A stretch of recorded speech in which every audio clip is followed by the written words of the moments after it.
On n'est pas là pour vous faire peur ce matin, vous en avez entendu parler tout le week-end. La reprise épidémique est donc en cours. De nouvelles restrictions qui vont être en place prochainement. Retour notamment du masque dans toutes les écoles primaires à partir d'aujourd'hui. Renforcement du contrôle du pass sanitaire dans les restaurants. Le gouvernement veut agir pour casser la chaîne de transmission. Les explications, Catherine André. L'école sans masque, c'est donc terminé. À partir de ce matin, il redevient obligatoire pour tous les écoliers en France à partir du CP. Les réactions sont partagées.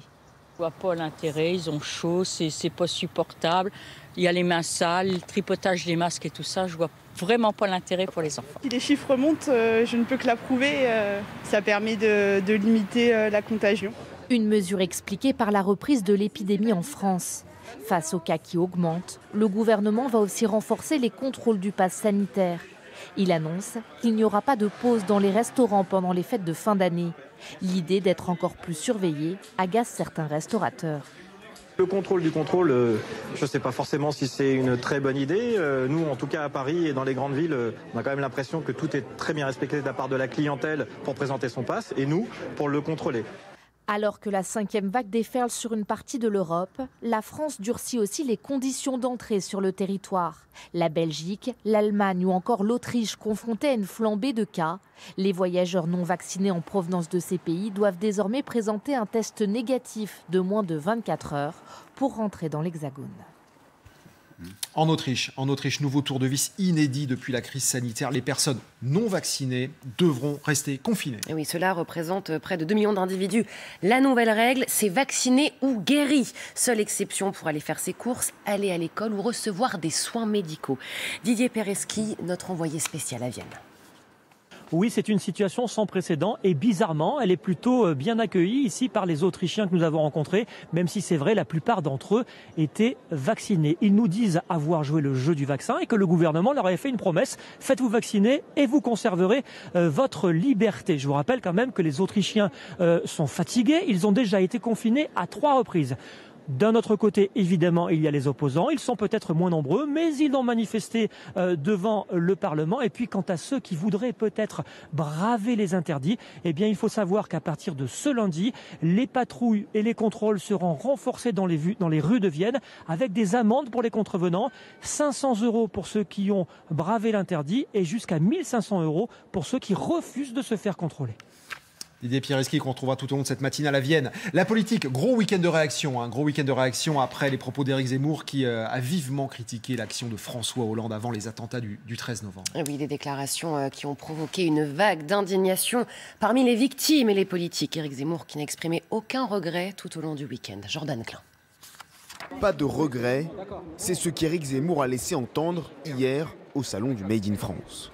J'ai tenu des propos sur la réalité de la politique de François Hollande et de ses prédécesseurs, que je maintiens. Car la veille, le 13 novembre, et devant le Bataclan, le polémiste réitère ses attaques envers François Hollande, coupable selon lui d'avoir permis les attentats en n'interdisant pas le passage des migrants. Jamais un responsable politique n'avait pris la parole sur les lieux du drame, une déclaration qui choque. Il y a des lieux que je crois sacrés. Éric Zemmour a le droit d'aller se recueillir, comme tout Français, devant le Bataclan.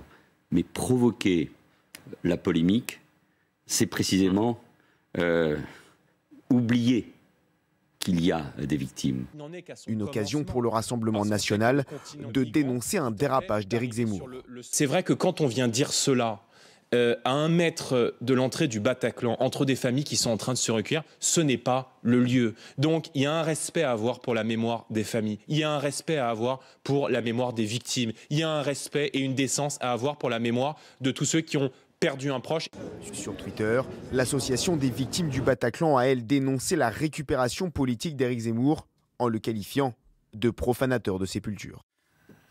En bref, étape importante aujourd'hui dans le calendrier judiciaire pour le couple Fillon dans l'affaire des soupçons d'emploi fictif qui avait miné sa campagne en 2017. C'est le début du procès en appel. Oui, 2e procès qui se tient 1 an et demi après sa condamnation pour détournement de fonds publics.